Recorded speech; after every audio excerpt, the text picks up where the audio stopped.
Well, I have a few questions. If you believe in the power of love, do you demonstrate that by being hateful? Similarly, if you want to promote compassion and empathy, do you demonstrate them by dismissing and ignoring the pains and concerns of others? I don't think so. If you want to show your love and your compassion and your empathy, you become loving, compassionate, and empathetic. So why do we all too often say we want peace? And instead of practicing peace, we get angry, aggressive, and lash out. Well, maybe you don't, but I know I sometimes do, especially with regard to politics. When I began to plan this service, I went to one of my favorite Buddhist books I knew I'd use. As I reviewed it, I realized I often fall into the primary trap the author described in the book, which I'll talk about in detail later. Even though I've read this book twice since I bought it in 2008, the wisdom about anger obviously isn't in the forefront of my mind. I generally hope the wisdom is on patrol somewhere back in the recesses of my mind, but I'm pretty sure I haven't committed the precepts to heart as much as I would like. Even so, what I do know is anger and aggression almost never solve a problem.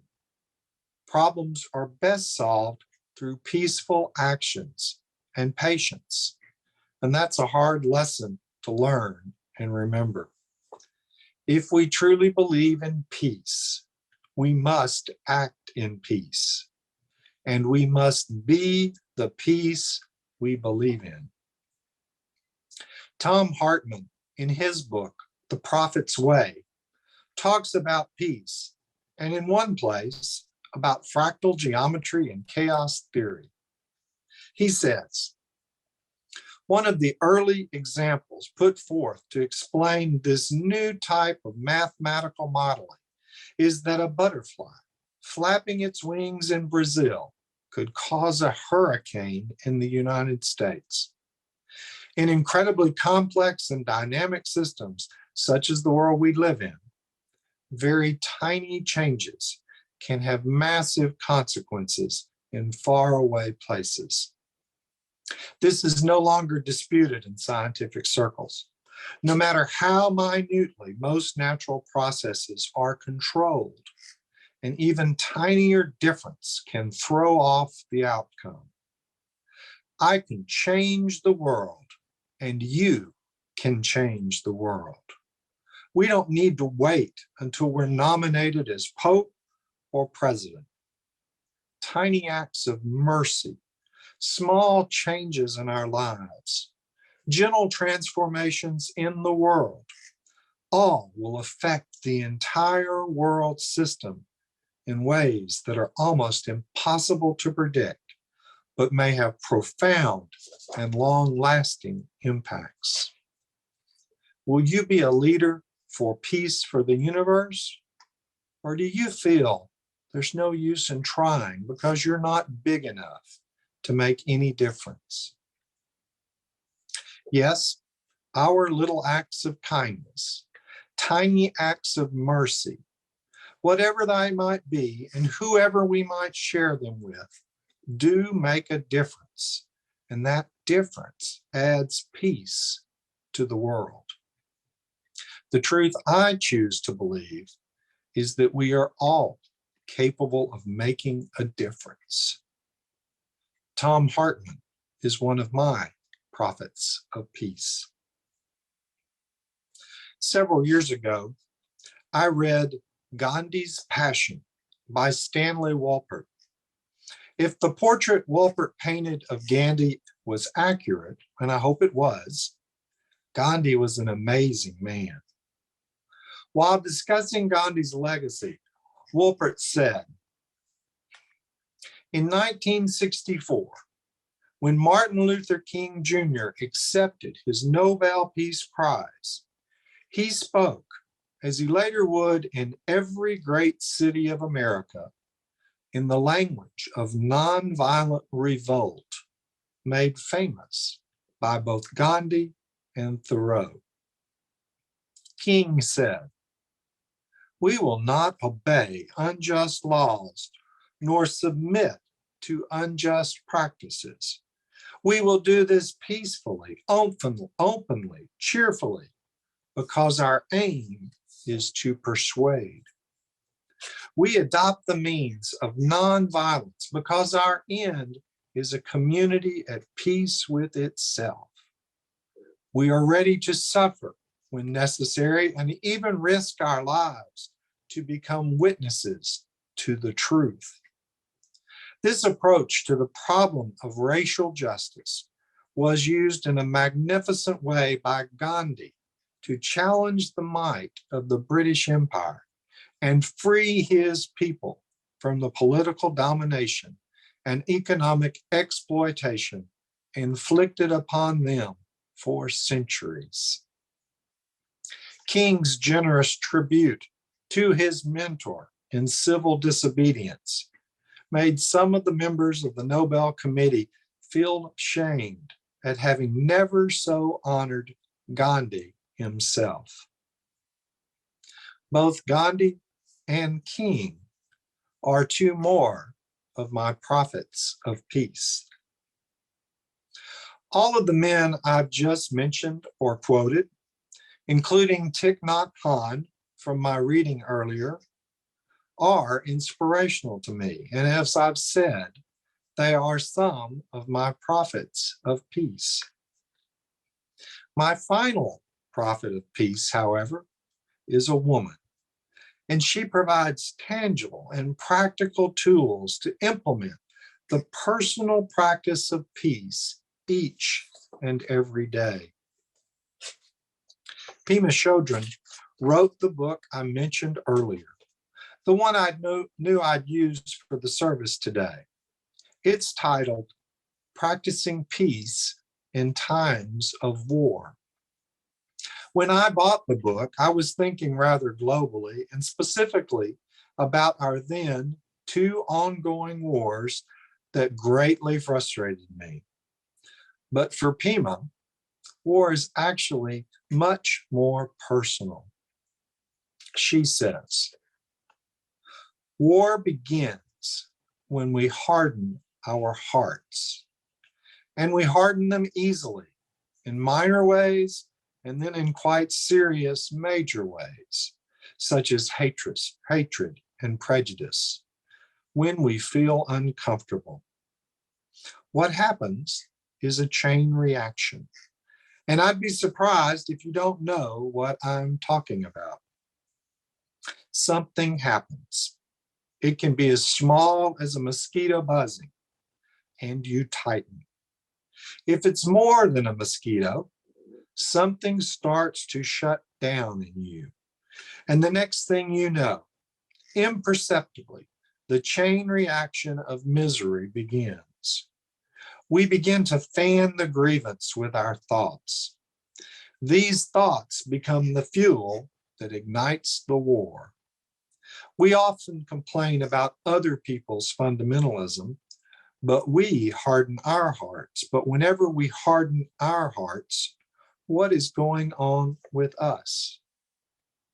There's an uneasiness, and then a tightening, a shutting down. And then the next thing we know, the chain reaction begins, and we become very righteous about our right to kill the mosquito or yell at the person in the car or whatever it might be.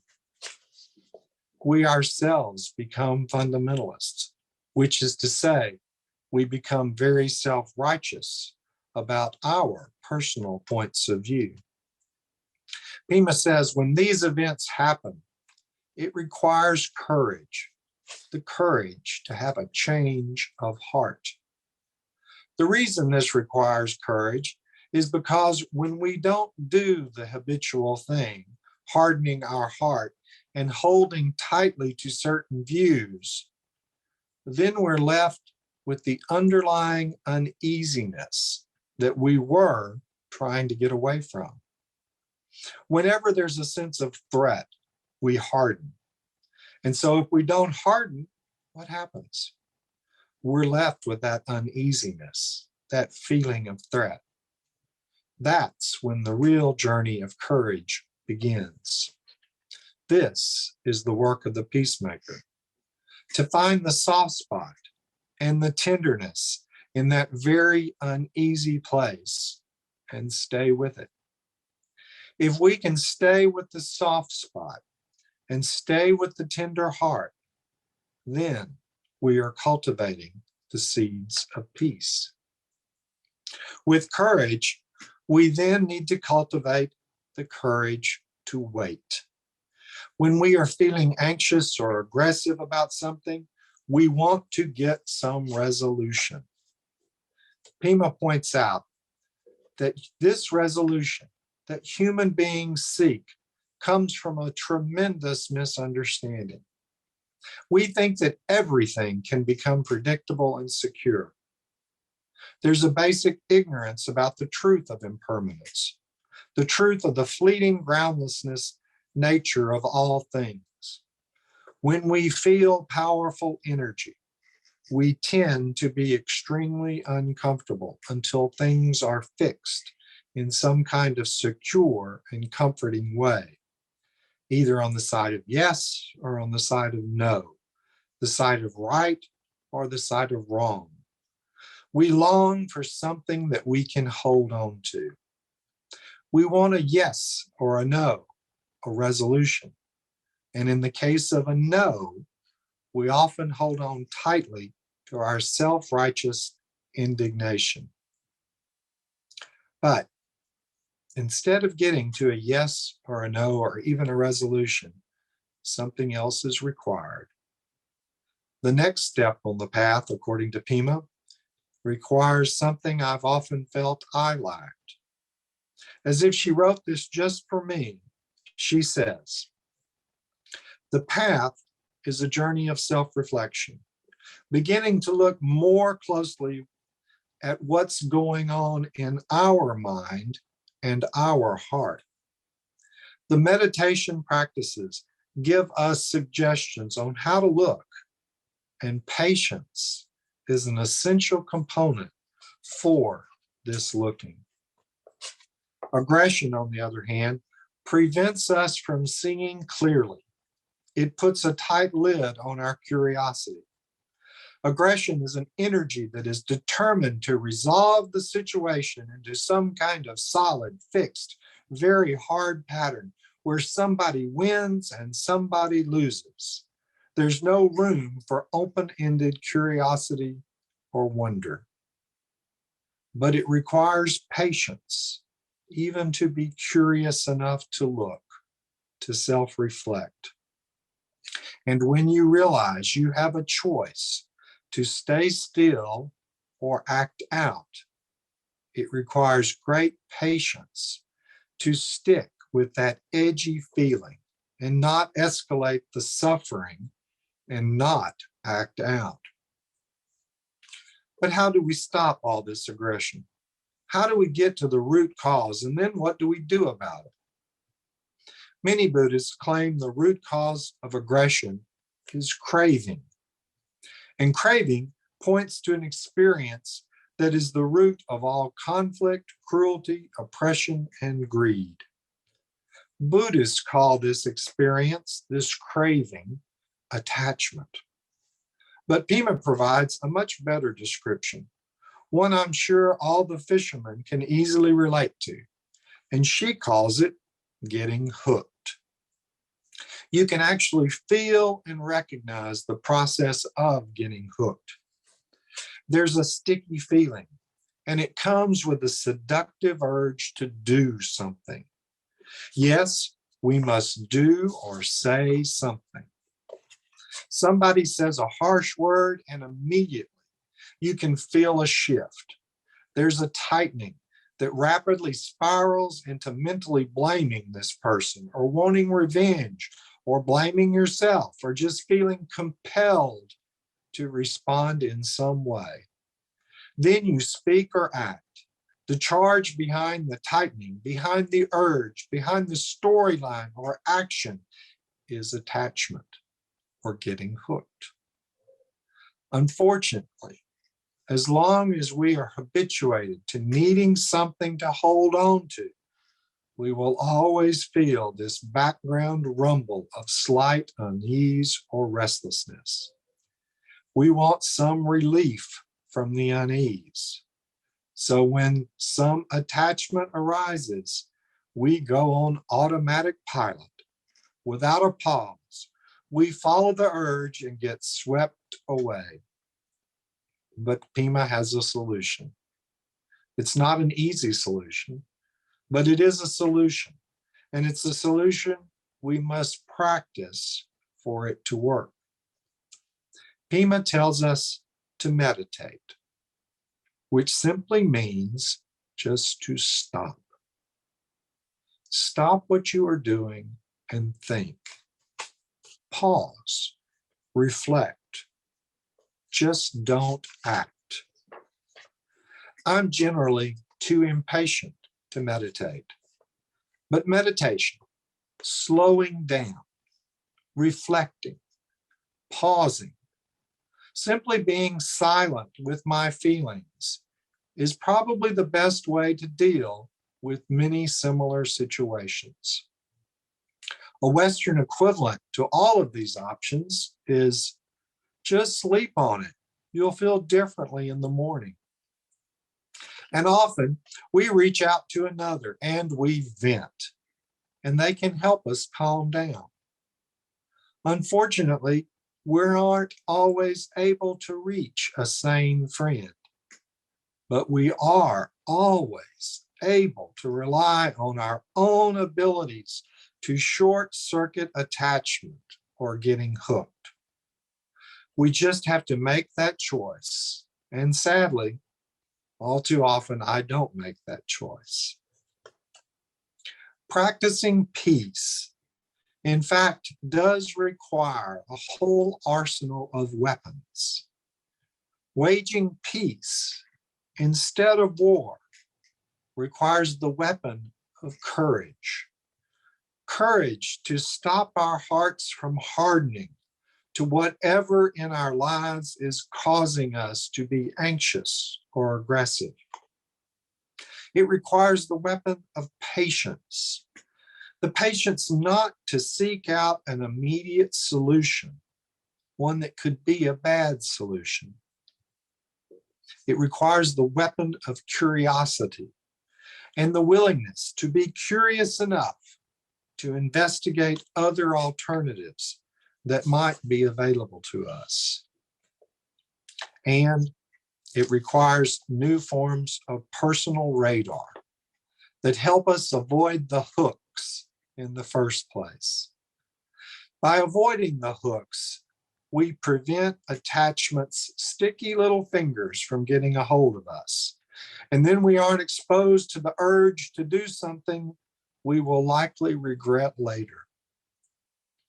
With these weapons of peace, courage, patience, curiosity, and the ability to avoid the hooks, we too can practice peace. I started this service with a series of questions about how we demonstrate love, compassion, and empathy. I'd like to end it with a single question. If we collectively and individually can't practice peace in our own lives, what right or hope do we have that others will practice peace in their lives? Let me ask that again. If we collectively and individually can't practice peace in our own lives, what right or hope do we have that others will practice peace in their lives? Peace needs to start somewhere. It might as well be with me, and I hope also with you. Amen and namaste.